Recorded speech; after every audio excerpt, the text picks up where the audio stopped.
मैं मैं थोड़ा एक और चीज बता दूं इसमें। मैं राय साहब आपके पास आ रहा हूं थोड़ा इसकी पेचीदगी समझने के लिए। अ, इसको कहा यह गया है कि जो आरएसएस के लिए ये ऑफिशियल पेपर में आए हैं, ये मैं अपने मन से नहीं। और जो लॉबिंग डिस्क्लोजर एक्ट होता है वहां अमेरिका में क्या है कि जितने चीजें आप करते हैं उसको आपको पब्लिक फोरम पे लाना होता है।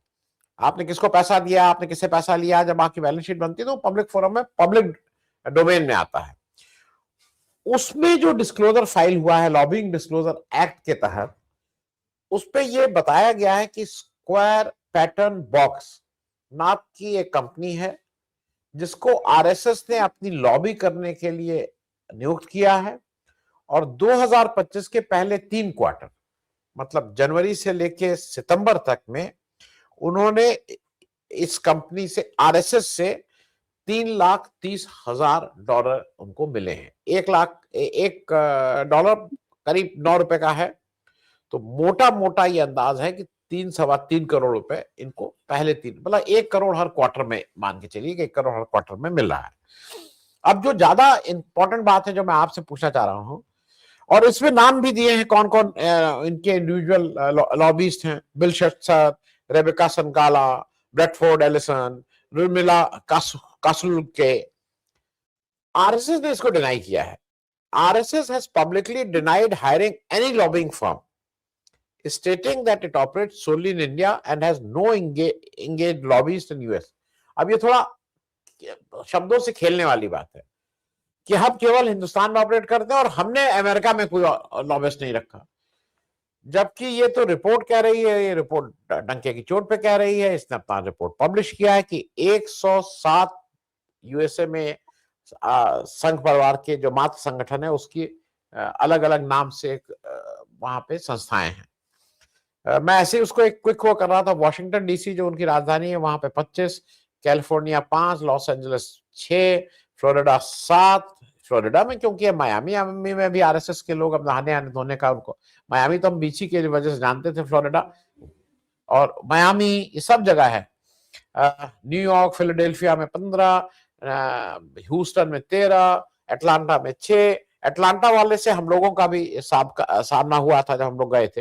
गुप्ता जी एक हैं, वो आके पहले तो फोटो तो खिंचवाया, लेकिन वो फिर वही उन्होंने वहां इतना झूठ बोलना शुरू किया था, और खैर उनके झूठ को वही बेनकाब किया गया। लेकिन ये लोग यूएस में बहुत एक्टिव हैं। तो अब बात यही से शुरू होती है कि क्या एक ऐसा संस्था जिसका ना रजिस्ट्रेशन है ना बैंक रिकॉर्ड है, वो इतनी जगह ऑपरेट कैसे कर सकता है? मतलब ये तो ठेठ कोई खुफिया मतलब कोई गिरोह या कोई माफिया या कोई इस तरह का ही कर सकता है। कोई जो मोदी जी कहते हैं ना कि वर्ल्ड लार्जेस्ट एनजीओ तो नहीं कर सकता है। मैं इस पे आपकी टिप्पणी चाहूंगा, जो कैरेवन का खुलासा हुआ है। क्या राय साहब?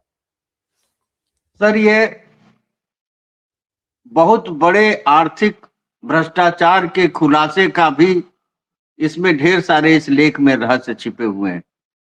एक पक्ष तो यह है कि ये किस तरह से सारी दुनिया के विभिन्न स्रोतों को की उगाही करके आरएसएस के विचारधारा को देश विभाजित करने के लिए इस्तेमाल कर रही है। लेकिन दूसरी चीज जो अभी इसमें, जिस बात को आपने कहा कि 3 करोड़ से ज्यादा रुपए इन्होंने लॉबिस्ट फर्म को, ये कुछ महीने पहले ये बात आ गई थी यहाँ की मीडिया में कि वो उनको इंगेज कर रहे हैं, हायर कर रहे हैं और अपने संगठन के प्रचार प्रसार में उनको लगा रहे हैं। तो जो संगठन जिसका कोई सोसाइटी रजिस्ट्रेशन एक्ट में रजिस्ट्रेशन नहीं है, जिसकी कोई डिक्लेयर्ड मेंबरशिप नहीं है, जो चंदे की रसीद नहीं काटता, जिसके आय व्यय का कोई विवरण नहीं है, जिसके खर्चे और खाते का कोई ऑडिट नहीं होता, अगर वो 3 करोड़ दे रहा है तो निश्चित रूप से कानून का तकाजा यही है कि इनकम टैक्स और ईडी उनके मुख्यालय पे जाकर पूछे कि ये 3 करोड़ का स्रोत क्या है।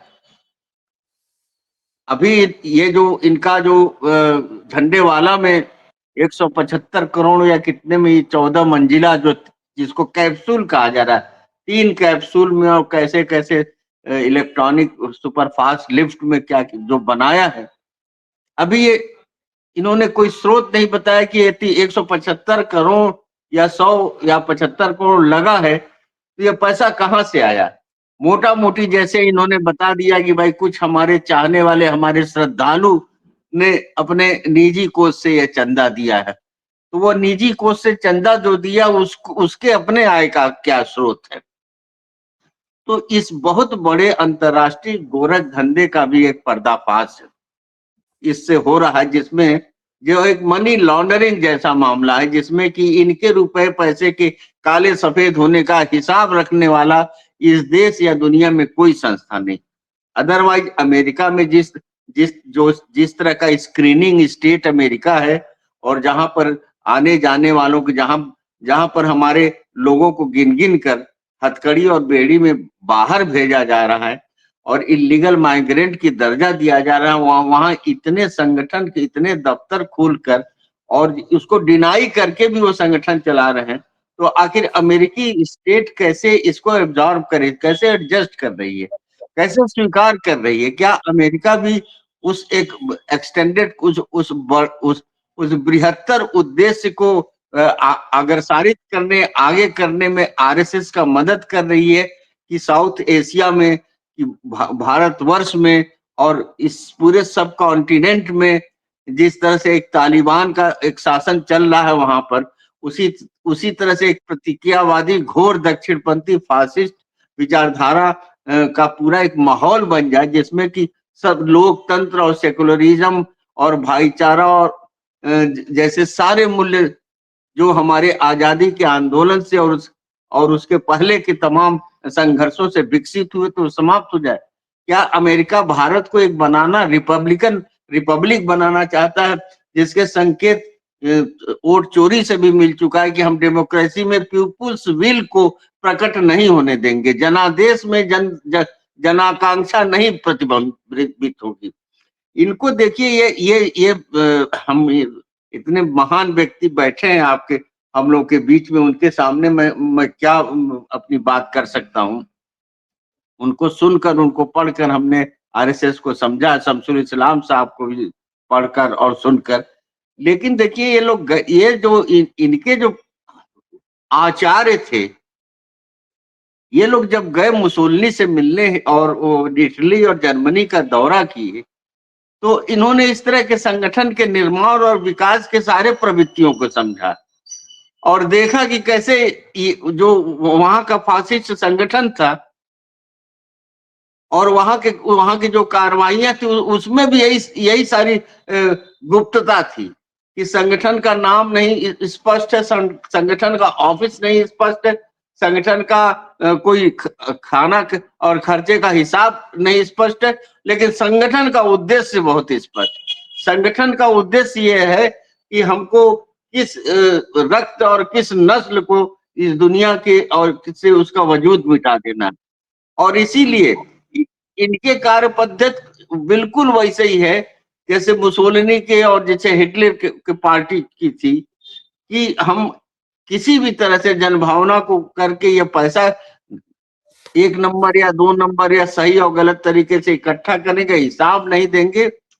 और जैसे उन्होंने कहा कि हम ज्यूस को खत्म करेंगे, वैसे इन्होंने कहा कि हम मुसलमानों को, ईसाइयों को और कम्युनिस्टों को खत्म करेंगे। तो ये 100 साल का सफर का ये महाविस्फोट है ये लेख, लेकिन इस सच्चाई को उजागर कर रहा है कि जितना हम समझ रहे थे संघ को, उतना ही हम समझने की कोशिश कर रहे थे जितना संघ हमें अपने बारे में बता रहा था। अब तो जब संघ की तारीफ लाल किले के प्राचीर से हो गई, जब अंडमान में जहां कुछ ही महीने रहकर वो चले आए थे माफी ओफी मांगकर, उनके नाम पे अंडमान का जेल बन गया।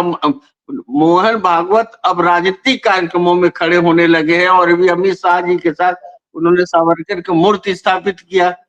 जब आरएसएस के डाक टिकट जारी इस देश में होने लगे, तो आप समझ सकते हैं कि संघ को कितनी वैधानिक पहचान इस सत्ता और इस सरकार में मिल रही है।